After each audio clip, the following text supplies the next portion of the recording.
Have you ever felt like your good manners and your generally polite nature are actually working against you? Oh, that is such a common feeling. Right. You try to do everything right. You treat people with respect. You hold your tongue when you're frustrated. You try to just, be the bigger person in the room. Yeah, you follow the social contract. Exactly. And yet somehow, despite all that effort, or maybe because of it, honestly, you end up attracting the most difficult, aggressive, or demanding people. It can be incredibly exhausting. Completely draining.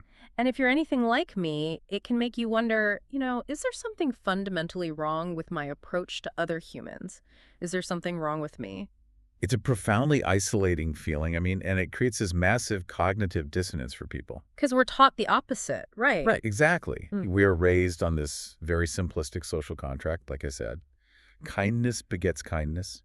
Respect earns respect. Yeah. So when you deploy those traits and you're met with hostility or extreme entitlement instead, your brain really struggles to process the math. You start looking for the variable you messed up. Like you're broadcasting a signal. Yes. Yeah. You assume you must be putting out some kind of invisible distress signal that just says, treat me badly. Well, to figure out why this happens, and more importantly, how to stop it, today's deep dive is designed to answer that exact question. It's a really fascinating topic. It is. We're exploring a psychological breakdown from our sources that examines the relationship between politeness, these so-called true feelings, and why maintaining a low posture can sometimes turn you into a magnet for toxic behavior. And the source material for this revolves around this incredibly simple but really profound real-world observation. Yeah, it's such a great example. It's a traveling artisanal steamed bun shop, an omanju shop operating right in the middle of a supermarket parking lot.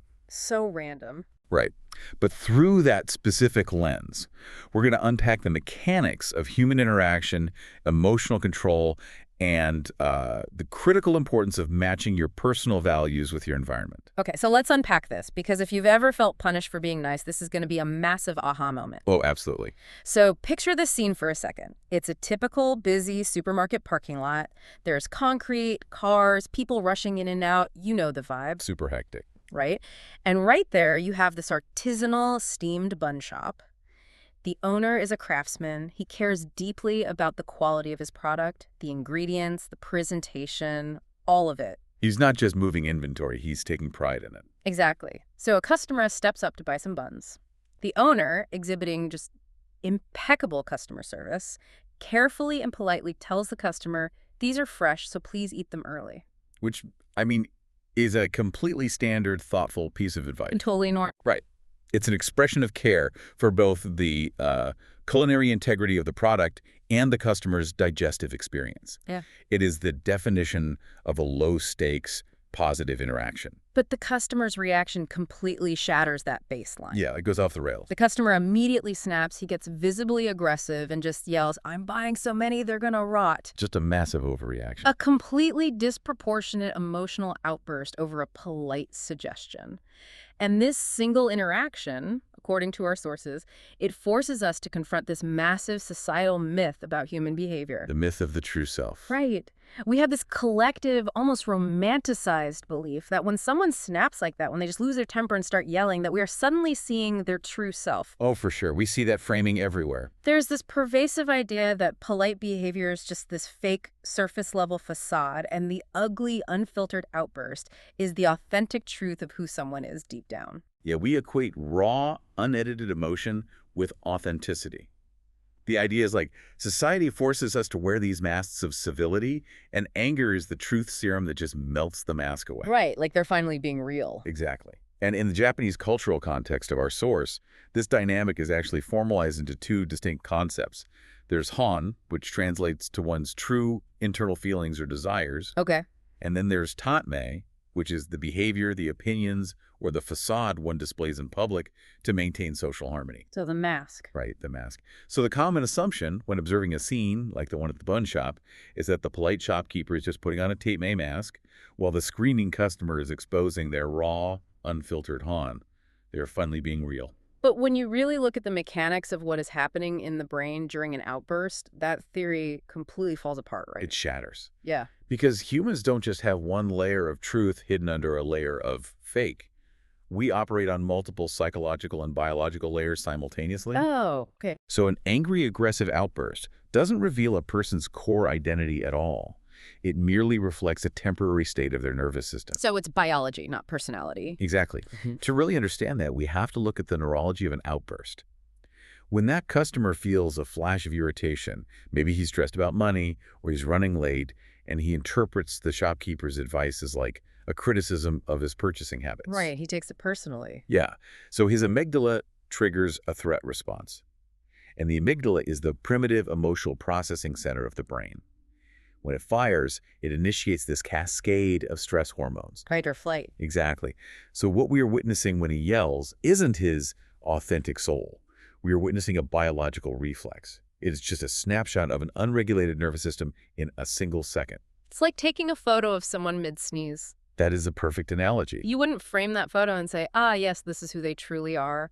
A person who uncontrollably contorts their face and expels air loudly. Right. A sneeze isn't an identity. It's just a biological moment. And that maps perfectly onto emotional regulation. If someone frequently snaps like the customer in the parking lot, like if this momentary state is their default mode of interaction with service workers or strangers, it reveals a very specific deficit in their cognitive architecture. Meaning what exactly? It shows a weak ability to control impulses. They experience that flash of amygdala-driven annoyance, and they lack the cognitive braking system, the prefrontal cortex engagement, to stop that impulse from turning into a vocalized attack. They literally can't hit the brakes. Right. Furthermore, and this is critical for understanding the dynamic of the polite person's trap, it reveals an ingrained, often unconscious power dynamic. Oh, this part is fascinating. People who lash out like this are constantly running a subconscious calculus about status. They would not yell at a police officer that way. Definitely not. They would not yell at a bank manager who holds their mortgage that way. They yell at the shopkeeper because their brain has categorized the shopkeeper as a safe target for their unregulated emotions. They've identified someone in a service position, assumed a hierarchical superiority, and basically decided that the social consequences of using this person as an emotional punching bag are zero. Exactly. The shopkeeper is a safe place to dump their nervous system's garbage. Which brings us to a profound reframing of what politeness actually is.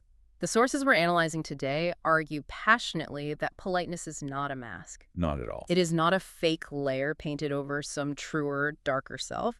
Politeness is an active, intentional, high-level cognitive choice. It requires so much brain power. Think about the immense self-awareness required in that moment. When that customer screamed, "They're gonna rot," the shopkeeper inevitably felt his own amygdala fire. Of course he did. He's human. Right. He felt the biological urge to get defensive, to yell back, to defend his pride. But he made a choice. He engaged his prefrontal cortex, evaluated his goals, and decided, I am going to override my biological noise. Yeah, he chose his response. I want to remain respectful. I am committed to the dignity of my craft and my business. That intentional decision, that higher order value, overriding a base impulse, is a deeply genuine, true feeling. I'd argue the person who remains polite in the face of unprovoked aggression is actually acting with far more authenticity than the person throwing the tantrum. Wow, yeah. The polite person's true feeling is their commitment to a chosen value system. It's their dedication to professionalism and their desire not to perpetuate harm.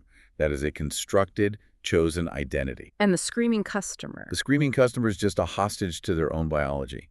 The outburst is the noise. The deliberate, measured politeness is the actual signal of who that person is. But wait, I have to push back on this a little bit. Sure, go ahead. Because framing politeness as this noble, high-value authenticity, it kind of ignores the massive physical and psychological toll it takes on the body, doesn't it? That's a fair point. We know that suppressing anger leads to massive spikes in cortisol. Your heart rate goes up, your blood pressure rises. The angry customer gets to vent all his frustration. His nervous system eventually regulates because he let it all out, and he walks away feeling relieved. He dumped his stress on someone else. Exactly. Meanwhile, the polite shopkeeper just has to swallow all that toxic energy, bottle it up, and carry that physical stress around for the rest of the day.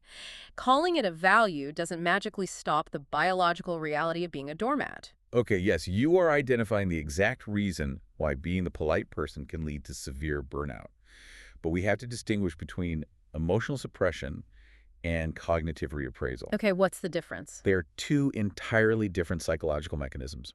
Emotional suppression is exactly what you described. Feeling intense rage, but biting your tongue and forcing a smile. Which is exhausting. It is. That does spike cortisol. It is incredibly damaging to the cardiovascular system over time. It is literally swallowing poison. But cognitive reappraisal changes the emotional response before it fully takes root. How does that actually work in the moment, though? It requires shifting your perspective on the aggressive person.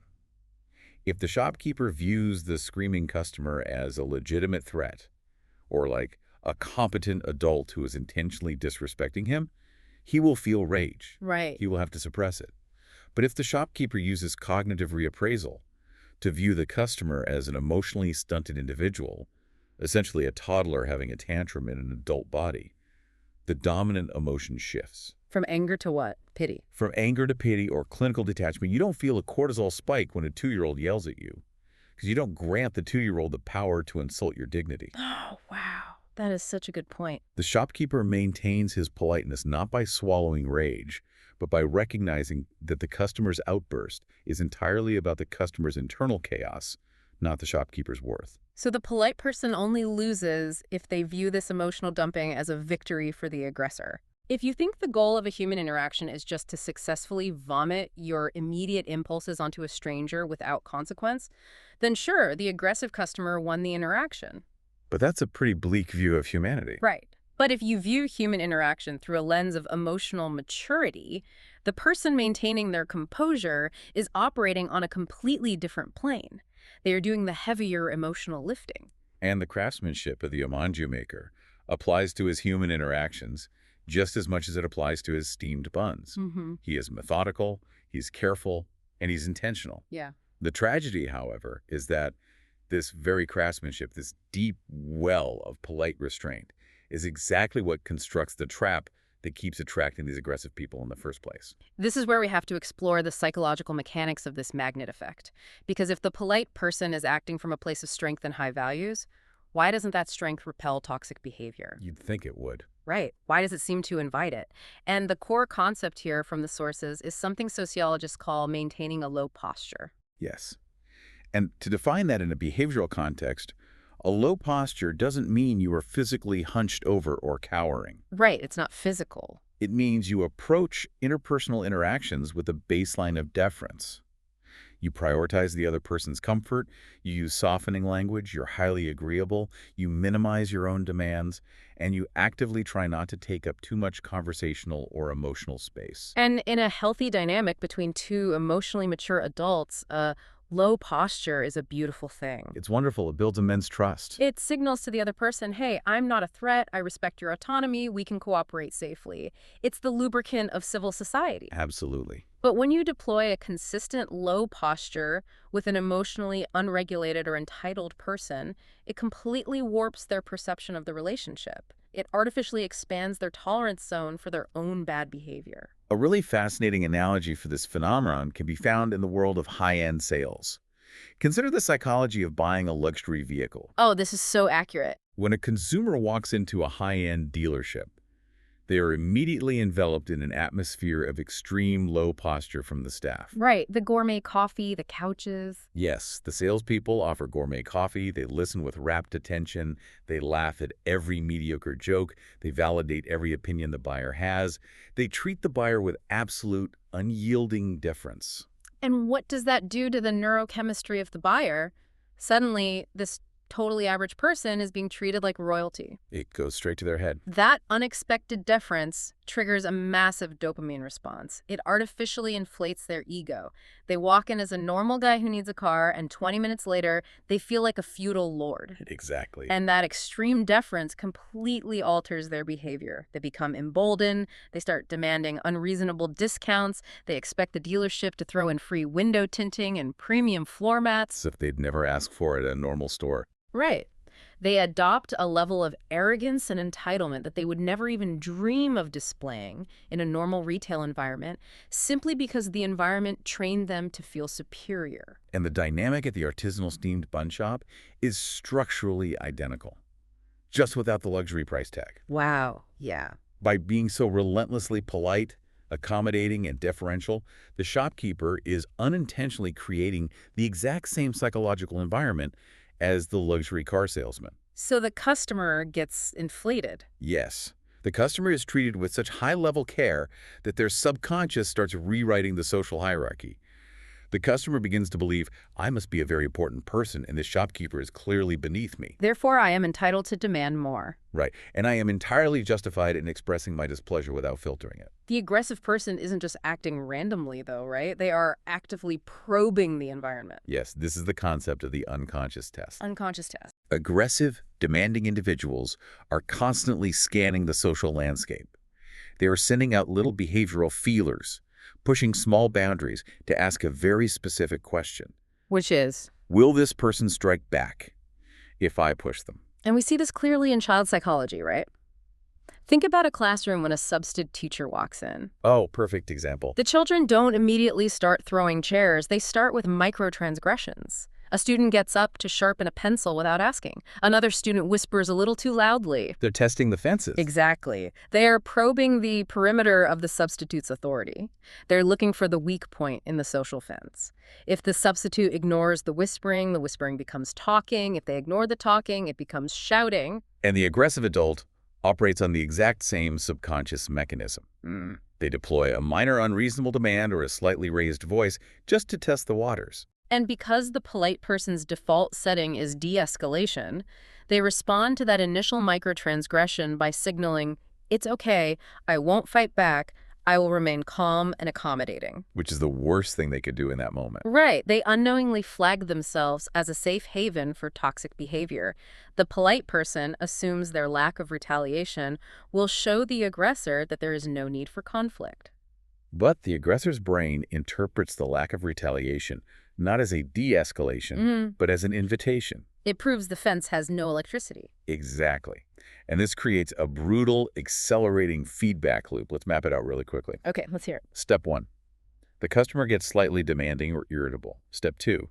The polite person, wanting to soothe the tension and maintain harmony, lowers their posture even further. They apologize, they use softer tones, they try to over-explain their good intentions. I'm trying to fix it. Right. Step 3. The customer's brain interprets this lowering of posture as submissiveness. It validates their aggressive tactic. The aggression worked, it yielded compliance. Step 4. Rewarded by this compliance, the customer becomes even more arrogant and demanding. And step 5. The polite person tries even harder to accommodate.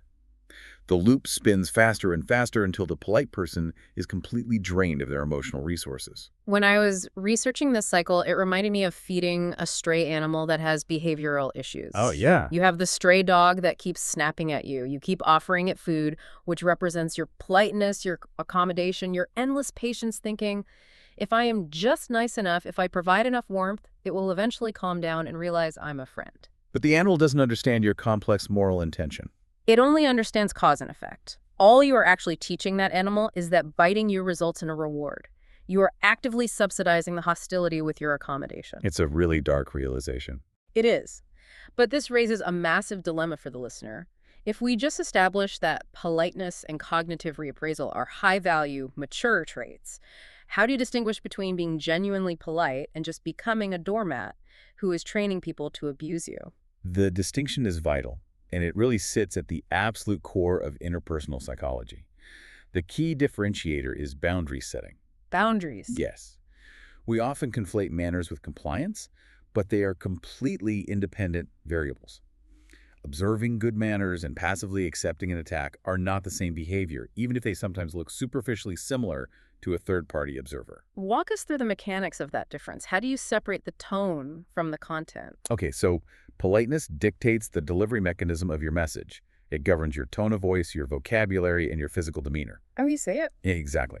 Boundaries, on the other hand, dictate the content of the message itself, what you're actually saying. Okay, I see. You can utilize an incredibly polite delivery mechanism to enforce a rigid, impenetrable boundary. You can speak with a calm, measured tone while explicitly stating, I cannot accommodate that request, or I will end this conversation if you continue to raise your voice. So you're not yielding. Right. Passively accepting abuse.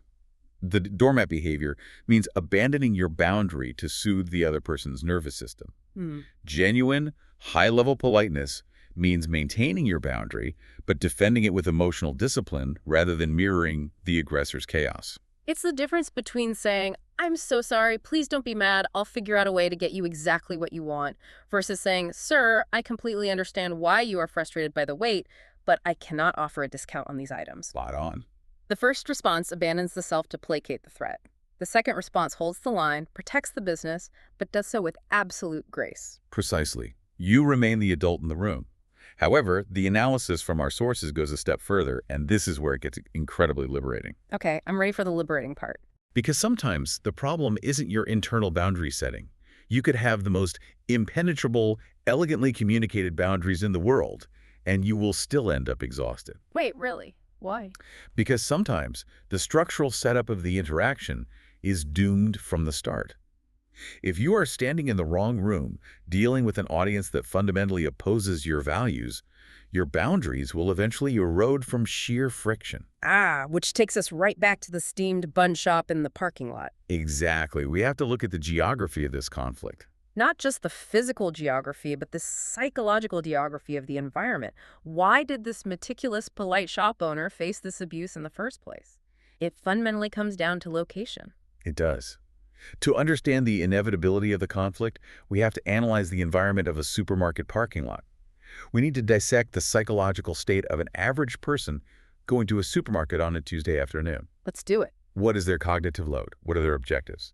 They are on a mission. Supermarket shopping, for the vast majority of people, is not a leisure activity. It is a chore. It's something you have to get through. Shoppers are fundamentally looking for three things: cheap, convenient, and fast. They are trying to buy toilet paper, milk, and eggs before they have to pick up their kids or get back to work. Right. Their brains are in a purely transactional mindset. They are optimizing for speed. They are not in an exploratory, curious, or appreciative state of mind. They are in an errand state of mind. Now, contrast that hyper-efficient, time-scarce mindset with what the Omanju shop is offering. The steamed buns are artisanal, they are crafted with high-quality ingredients, they require immense care. The shopkeeper wants to curate an experience. You have a complete violent clash of tempos. Total clash. The shopkeeper wants to explain the sourcing of the red bean paste, carefully package the delicate buns in a specific wrapping, and offer detailed verbal instructions on how to store and reheat them for optimal enjoyment. Which is beautiful, but all of that takes time.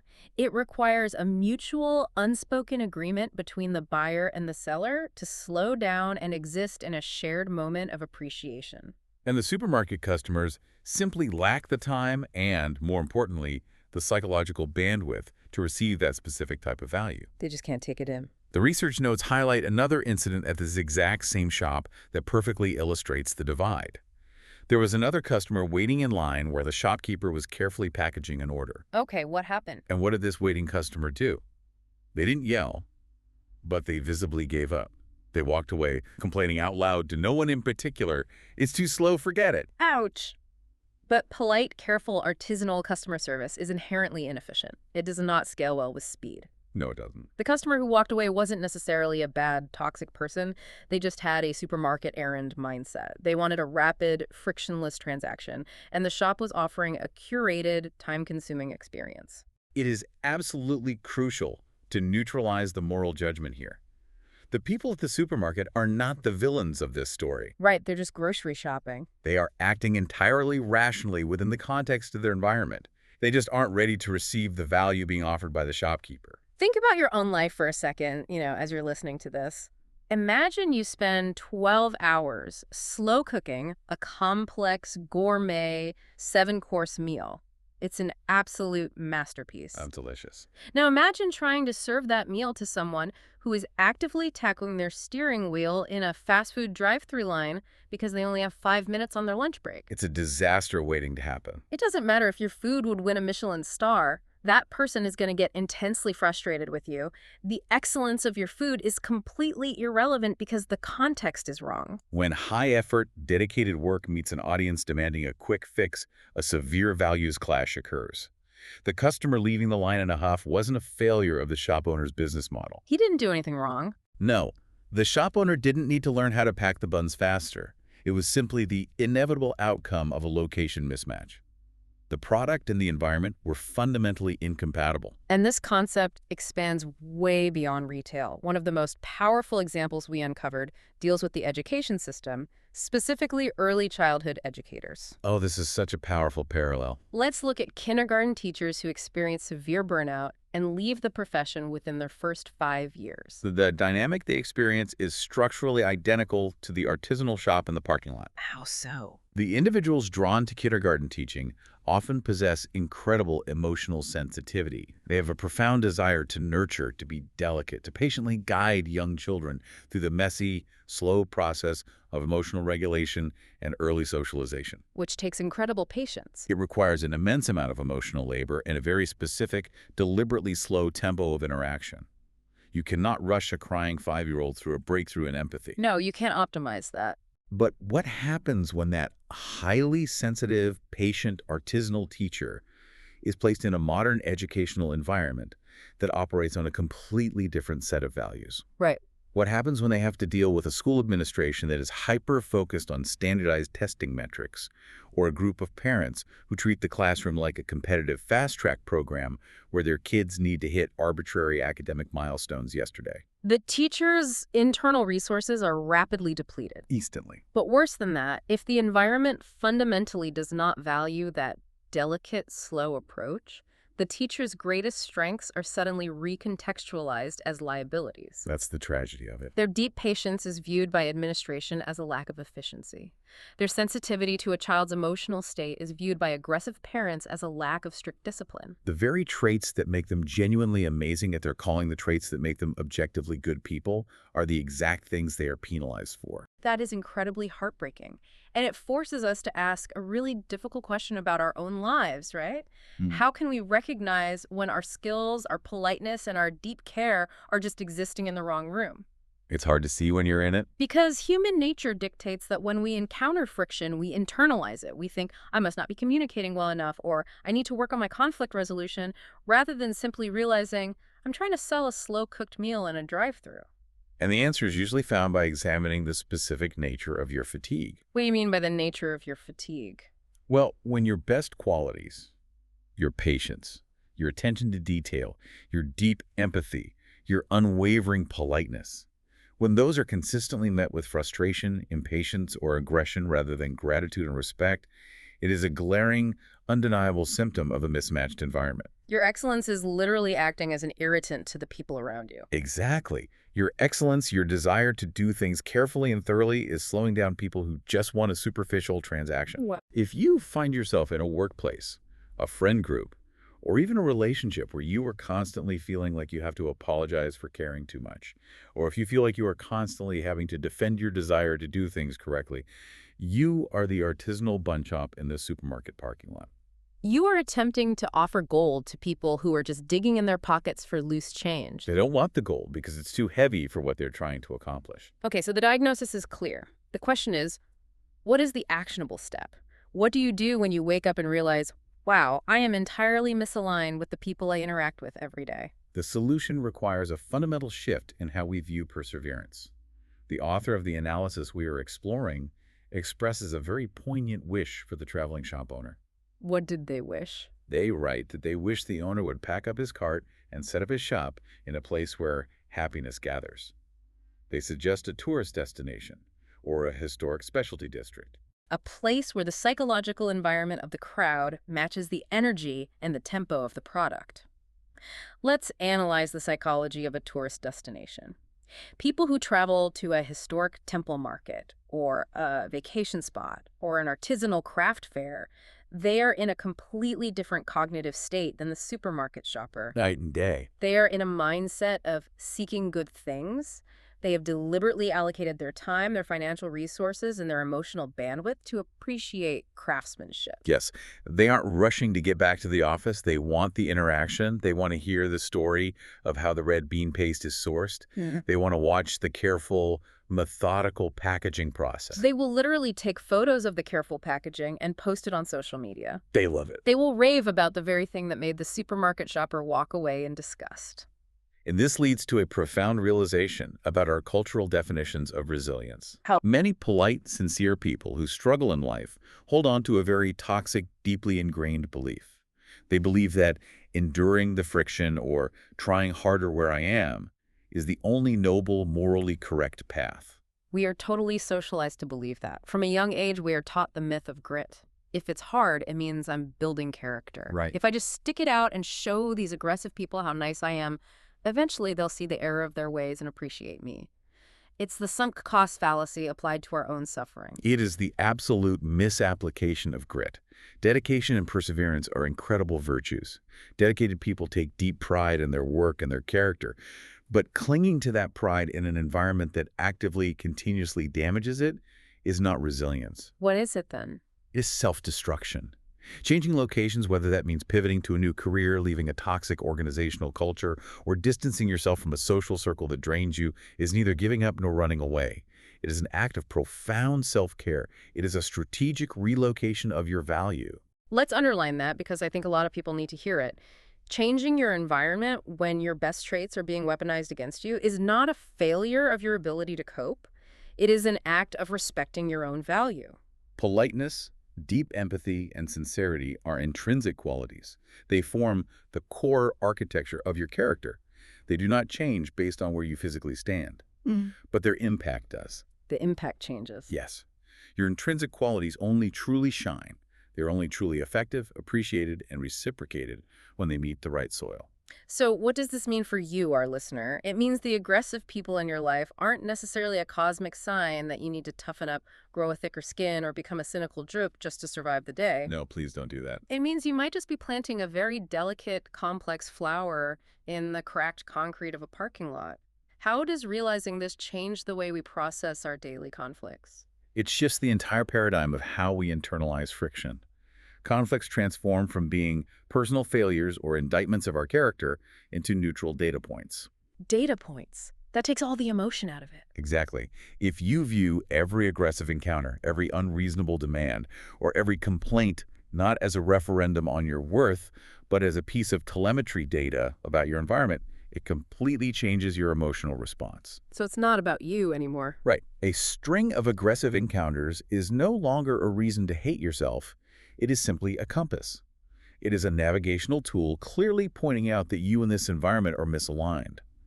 It gives you the logical permission to stop trying to force a puzzle piece into the wrong space. Let's visualize the ultimate outcome of this shift. Let's take the exact same omanju shop, the exact same owner, with the exact same deeply polite demeanor, the exact same slow, methodically crafted steamed buns. Okay, I see it. But we magically lift the cart out of the frantic supermarket parking lot and we drop it into a beautiful historic temple market surrounded by cherry blossoms and tourists. The contrast reveals the entire truth of the dynamic. The very things that provoked anger in the supermarket crowd. The slow, careful explanation of the ingredients. The delicate and methodical packaging. The low posture and profound deference become the exact reasons the tourists leave a glowing 5-star review. They appreciate it. They tell their friends, you have to go to this shop. The owner is so traditional and lovely. The experience is so authentic. You can taste the care he puts into it. It is the identical product. It is the identical person. It is a totally different reality simply because the environment changed to match the value being offered. And that is the ultimate takeaway of this entire analysis. Your brilliance requires the correct context to be recognized as brilliant. Outside of that context, it will always be treated as a burden. This has been such a massive paradigm-shifting journey today. Let's briefly retrace the steps of what we've unpacked in this deep dive. Good idea. We started by dismantling the cultural myth of the true self in moments of anger. We learned that the person yelling isn't exposing their authentic soul, they're just exposing their lack of impulse control and their amygdala's dominance over their prefrontal cortex. Biology over logic. Right. True authenticity is the intentional, cognitively demanding choice to remain polite and hold on to your values even when provoked. We also examined the hidden danger of maintaining a default low posture. While politeness is a high-level strength, an unwavering low posture without firm boundaries can act as a psychological magnet, signaling to entitled, aggressive individuals that you are a safe, consequence-free zone for their toxic behavior. And we discussed how to combat that by separating tone from content using polite delivery to enforce ironclad boundary. which is crucial. But ultimately, we looked at the tragedy of mismatch. If you are a person of high care, deep sincerity, and meticulous craftsmanship in how you treat others, your biggest challenge isn't fixing your personality. You don't need to be less polite. You don't. You don't need to become colder. You need to find an environment, an audience, and a community that is prepared to value what you bring to the table. You have to stop selling artisanal buns in the drive-thru. Your empathy, your deliberate manners, and your dedication to doing things right are rare, highly valuable commodities in a world that increasingly defaults to cheap and fast interactions. They really are. And if you are listening to this, you need to internalize that. Your kindness, your deep well of patience, that is a feature, not a bug. But it shouldn't be wasted on those who are just looking for a quick transaction or a safe place to dump their anger. You deserve an environment that celebrates your care, not one that exploits it. As we close this deep dive, I want to leave you with one final thought to mull over. It builds on everything we've discussed today, but it asks you to turn the analytical lens firmly inward on your own life. Let's hear it. If you have been exhausting yourself day after day, trying to build thicker and thicker armor to survive the aggressive, demanding people in your workplace or your social circle, what if the solution isn't thicker armor? What if the solution is simply packing up your shop, walking out of that concrete parking lot, and asking yourself, where are the people who are already searching for exactly what I naturally provide?